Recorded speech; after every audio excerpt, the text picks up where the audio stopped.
that's two parts of the three-way relationship, and the third is the audience. Right. So then the audience bring themselves to it. Absolutely, they will get the connections, but I think also they'll bring more connections. That's what I'm looking for.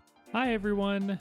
This is Eric Beal again, back with another exciting interview from our partnership with the Torrance Art Museum.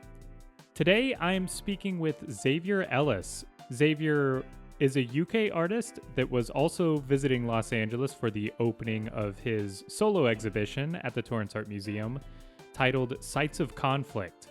In this show, Zavier examines various sites of conflict, protest, and social movements throughout times in history in order to help show the patterns and repetition that evolve throughout all of these movements, be they messaging or styles of figureheads, leadership, and the governments that emerge. I really enjoyed this conversation. Zavier is extremely knowledgeable on all of the pieces of work that he created for the show, and I hope you get some insight into the meaning of his work and the meaning of these particular works at the Torrance Art Museum. With that said, here's our conversation. I make history paintings, contemporary history paintings. And specifically, I look at revolution, I look at resistance, and I look at protest, and I look at conflict. So it's an amazing coincidence to be doing this show, or perhaps it's prescient to be doing this show in LA right now. I mean, we'll unpack the content, I'm sure. And then technically, it's a combination of, physical abstract painting. I consider myself an abstract painter. And the use of text is significant. It comes and it goes. Mm-hmm. And as you can see with this current body of work, it's heavy on collage. And collage has always been there. It might extend out to assemblage, although rarely. And so, collage, painterliness, text, and I can't help but reference walls. Mm-hmm. I think in some ways wall painting. So that's the aesthetic. Yeah.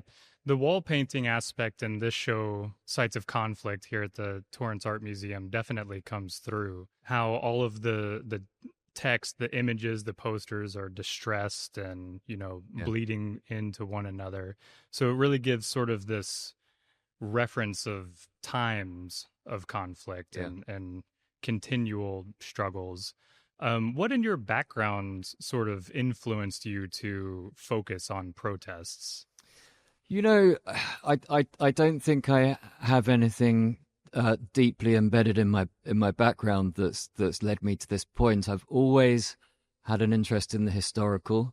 In fact, I studied history of modern art, mm-hmm. For my degree before doing a master's in fine arts. So I've always had an interest in the historical. I've always had a curiosity. There's an autodidactic sense to it. So I want to go back. The work involves really deep research. I go back to a particular given subject. I read in depth. I'll read history books. I'll read fiction. I'll watch films. I'll listen to podcasts. I'll hit YouTube. Mm-hmm. So there's this really, multi-layered sense of research that goes into the work. And then that research informs the moves that I make. So that informs the components. And in my view, it enables me to create a kind of personal internal symbolism within the work that reflects the given subject. So within my, I've always been very interested in the historical. Actually, I remember a conversation with a German collector of mine, and he was telling me about the history of the German flag, and we were just standing, I remember it very well. We were in Vauxhall in London, and he just started telling me about it for whatever reason.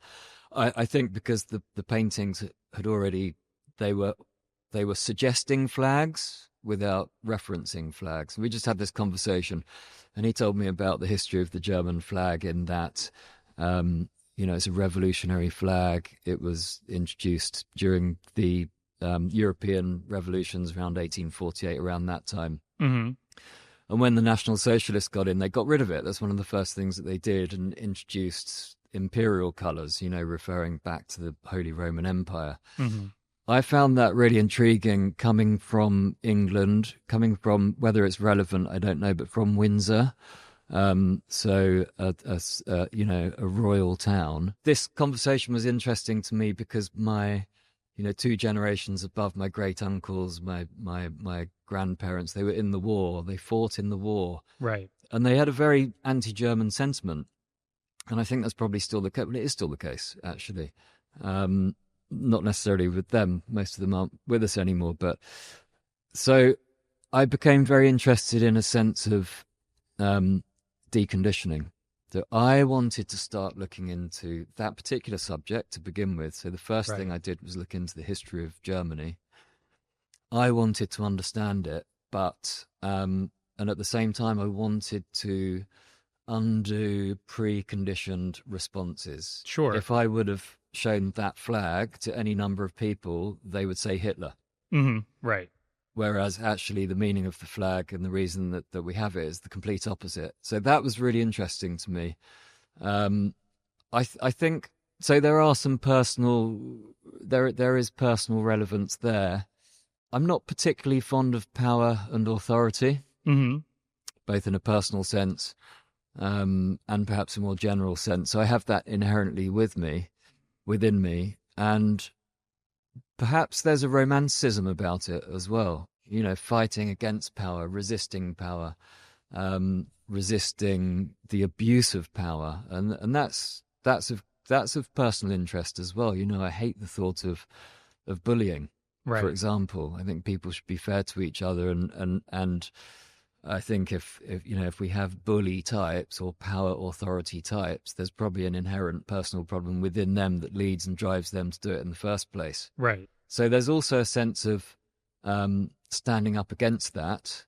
So that really is the personal relevance. Perhaps maybe I could add that I grew up with my mother, who was very much a child of the 60s, and I grew up around perhaps alternative thought and alternative viewpoints.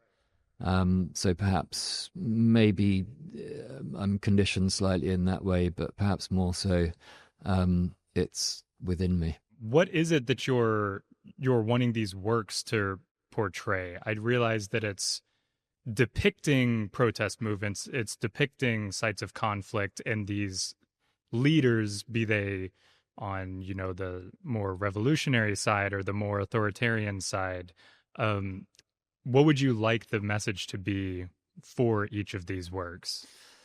Yeah, I would say that again, it's about a sense of understanding. As I said earlier, the work or the research is autodidactic. I don't really want it to be didactic necessarily. But what I do believe strongly is that we need to understand why we are where we are.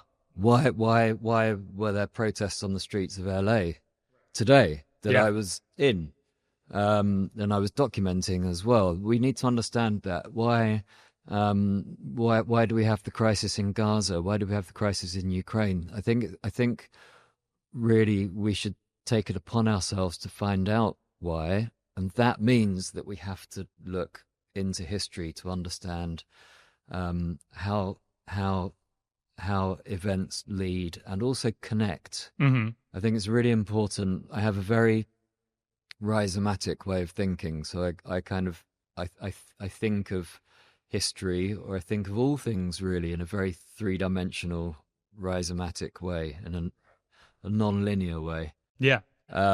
And I think it's important to try to understand what these interconnected elements are within history. And the more one looks into it, the more surprising it becomes. And within this show, we have work about the founding of America in relation to slavery.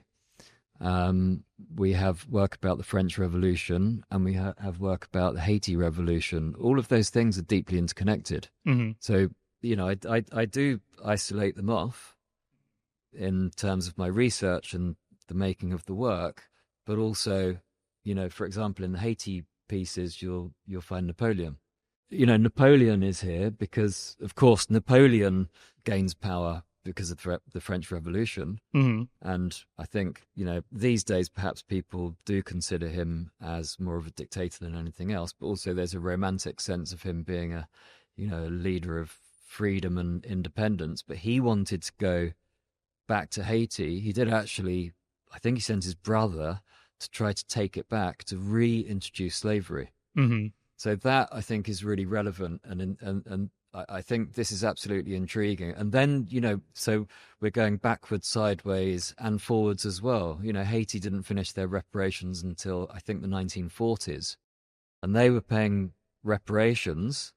It might have been 150 million francs, mm-hmm. which in today's money is maybe more like $20 billion.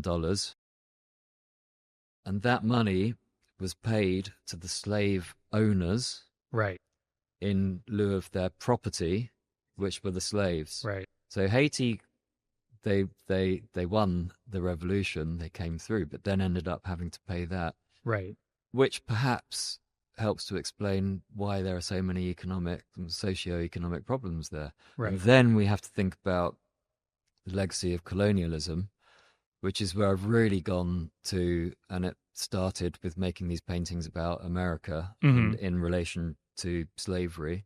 And so, we do have to consider that Britain, France, and Spain before, they really have to, realize their responsibilities as to why we are where we are. And then, we jump forward to the Black Panthers paintings. Mm-hmm. And for me, they're slavery paintings. So I was going backwards from the 60s, 70s. Of Right. course, it's still relevant today. Back towards slavery, and then also working sort of within the time with the Haiti painting. So I think we need to understand that interconnectedness, and within the work, as I said, I don't want it to be didactic, Mm-hmm. but I think it's important that perhaps it starts these conversations and helps some sort of understanding, because Dialogically, however right. informed we are, Mm-hmm. we're all going to have gaps in our knowledge. And so I think that's important. How do you feel then, we would have to talk about it. There's large protest movements going on in America right now as you're visiting and the show is opening.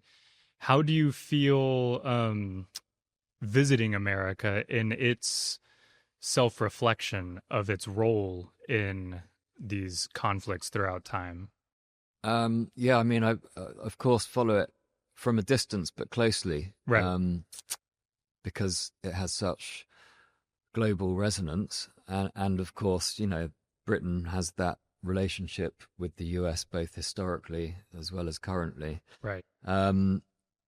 We have severe problems, don't we? I mean, this, in my opinion, is going full authoritarianism, full fascism. If you look at everything that's happening is pure fascist playbook, from the defunding of the universities, defunding of education, defunding, closing press down, closing opposition down, trying to close protests down or preempt. I think probably the protests earlier in the week were preempting the protests that were going to happen today, the No Kings protest. So there's less of a story about the No Kings protest, right, and more of a story about ICE, immigration, and that side of it. It has global significance. It's tragic. It's serious. It's very sad talking to people here that are worried and they have their papers, but are having a really hard time with the system and having to reproduce something else and something else, something else. So I from talking to people here this week, I've come to understand that there's, could we say, a sense of terror? Maybe. I think probably actually yes. I haven't seen it myself on the streets and within the protest, but of course there's terror when ICE turn up and disappear people. right. And I think that, of course, it's not isolated to the US either, is it? So I believe that we will come through this. It's just a matter of when, and I think there'll be a brighter side on the other side. Yeah. But if we look at Palestine, if we look at Ukraine, if we look at what's happening in the US now, Hungary, Turkey, there's significant. We know this. There's a significant lurch to the extreme right. Yeah. And Germany, it was a real concern in the German elections just recently. Right. So we have to be aware of that. And I think liberal-minded people have to realize that and perhaps operate less in the echo chamber and engage with other ways of thinking as well. So I think everyone has to engage with other ways of thinking and also realize that it's a reality. So there will be a lot of people that will back this and maybe think that it's brutal means, but perhaps to the end that they would actually agree with. So everybody has to realize that and then somehow engage to move forward. So how do you feel audiences receive your work? Well, we don't know yet because this show hasn't opened. Well, sure. in this particular case, but people respond to it when I haven't used very current references and imagery. So let's think about work about the French Revolution or the Berlin Wall. When people attend those paintings, they do say to me, they're so current. Mm-hmm. This reminds me of what's happening now. And that is a deep underpinning to the work, this sense of repetition, and the way that history or events or ways of thinking repeat through history, but with different iterations. Right. And so history doesn't repeat, but it rhymes. Yeah, that's a poetic way of putting it. So the work was doing that even before I was using this very, very current imagery. So the people that have seen the images do find it very prescient, very timely. It is a little uncanny that this is going on right now. We're opening the show tonight. We're opening sites of conflict in Los Angeles, which has become a site of conflict at times, at moments this week. On the evening where Trump will celebrate his birthday, have the military parade, and we have the No Kings protest. So that's uncanny. But certainly, people do respond to it in a sort of, they engage positively and they understand the sort of ramifications within the work, and it starts a dialogue. But we have to get that dialogue outside of a gallery, museum, private view setting. One of the things that I do really like about this museum being free and open to the public, run by a city, and then Max putting on these shows that are prescient but make a real statement rather than something very easy to digest. It invites the public in. We get people that wouldn't normally, I think, attend an art show opening that come in and view the work and really, in my opinion, digest it. Do you feel that people will make these connections themselves, or is it, as you're saying, that dialogue is required and this work encourages that dialogue? I think people will make the connections. Yes, I do. But what I'd actually be interested in is what connections they might make that I'm unaware of. Because within the work, there are known unknowns. So, and as I mentioned earlier, we all come at this with different viewpoints, different experience, different levels of education in particular areas, different specialities, let's say. So I'm looking forward also to hearing how other people read them, and attending art is a three-way relationship, and that's between the artist and the piece, because the work talks to me as I'm making it as well. I'm not just driving it in a particular direction. I know where I'm headed, but I don't know exactly. I know the direction I'm going, but I don't know the destination. Let's put it that way. And these things, they tell me what I need to do next, but that's two parts of the three-way relationship, and the third is the audience. Right. So then the audience bring themselves to it, And yeah, I think absolutely they will get the connections, but I think also they'll bring more connections. That's what I'm looking for. Yeah, we're going to find out tonight. I look forward to those conversations. Sure. How has your work evolved as far as showing explicitly protest movements versus there's some of your work that is like the Exodus works that were street works. So sometimes it's a little bit more of a concept, a little bit more or less viscerally a protest movement, more of a message that you're sharing. How do you? Yeah, I mean, it's not singularly protest by any means, but that's a strong part of it. That's a strong component. Yeah, I mean, the street, actually, the street art project, let's call it, came from there's a painting in here, an Exodus painting.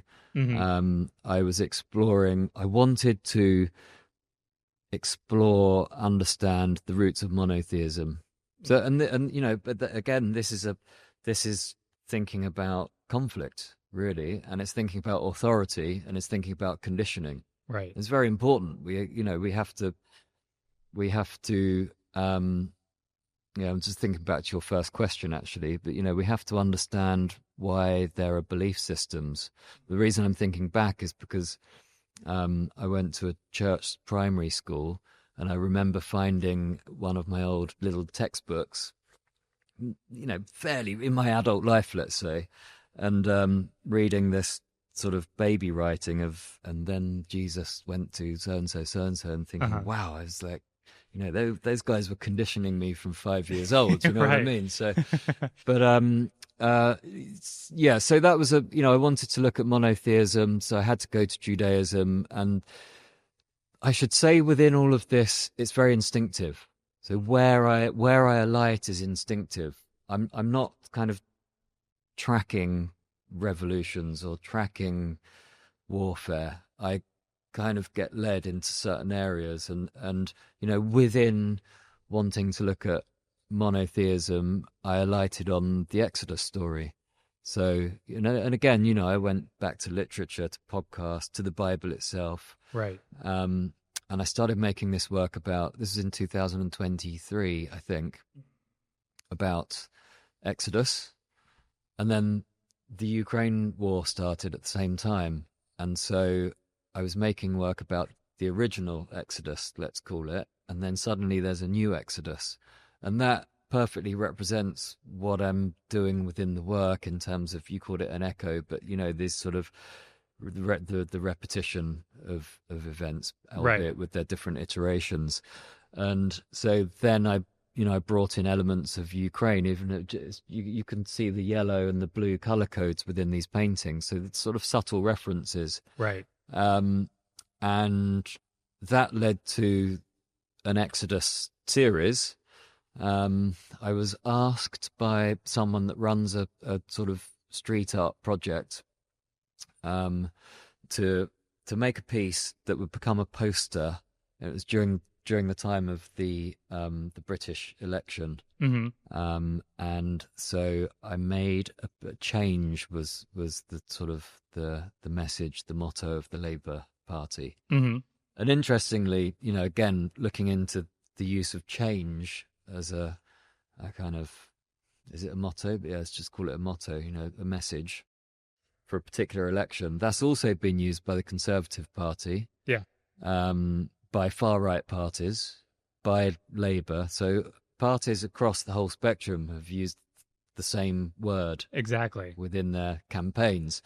But so I made a piece called Change. Mm-hmm.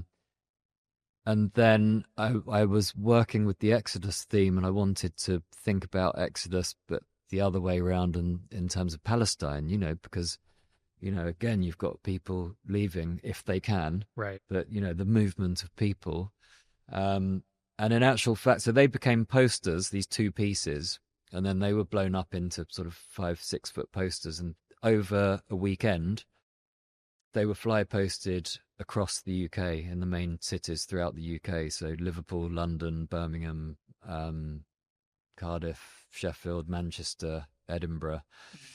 And then suddenly, bang, they were up. And in actual fact, what I've done here is I've used two of these, one of each. So you see in the top left corner, you have a change piece underneath, Yeah. and the bottom right. So these are the posters that have gone in as collage elements. And this was a perfect project for me because it's taking my work back to where it comes from. We spoke a little bit about them. Are they wall paintings? They are wall paintings, but why are they wall paintings? And, again, there's a sense of history, there's a sense of time, but also that was and is the public message boarding, the site of messages, the site of campaigns. So it was really great for me to have my work go, return to really where it came from in a way. And then I've taken them off the street and put them into the work. So again, you have this looping and layering of references, and repetition again, but in a different sense, because repetition is important to me because it's such a strong propagandist technique. So, from rhetoric to propaganda to marketing. And that's why you have so much repetition within the city streets. And so that's really important. And that happens within this main piece, but, throughout the show as well. So dropping these kind of references. There's almost internal references. It's funny when you were mentioning the change motto being used by different political groups. That book I was mentioning, If We Burn, that was one of the points that he discovered when studying these different protest movements, both in Brazil and in Ukraine. The word corruption, they started by saying this government is, these more authoritarian governments are corrupt, or this, it was a more liberal government in Brazil. When the protests first started, they were protesting for free bus fare, or at least not an increase in bus fare. And so they were using the word corruption, and then very easily that language can be co-opted. But when you're in this work specifically, you're using that repetition to drive home the same point, I feel. So yeah, it comes across very strong here. I'd like to take a step back a little bit, because you also curate a lot of great shows. So what's your and I actually interviewed Tanya Salha recently, that's in the other gallery. She curates some work, and it was a great way. I just haven't heard someone describe it. She likes presenting artwork because she gets to answer a question, and she likes curating shows because she gets to ask a question for others to answer. So when you're curating work, what is that lens that you're using? Is it similar to your artistic practice, or do you branch out and try other questions? I do explore other subjects 100%. Yeah. So I'm not my work has become very political. It's always been historical.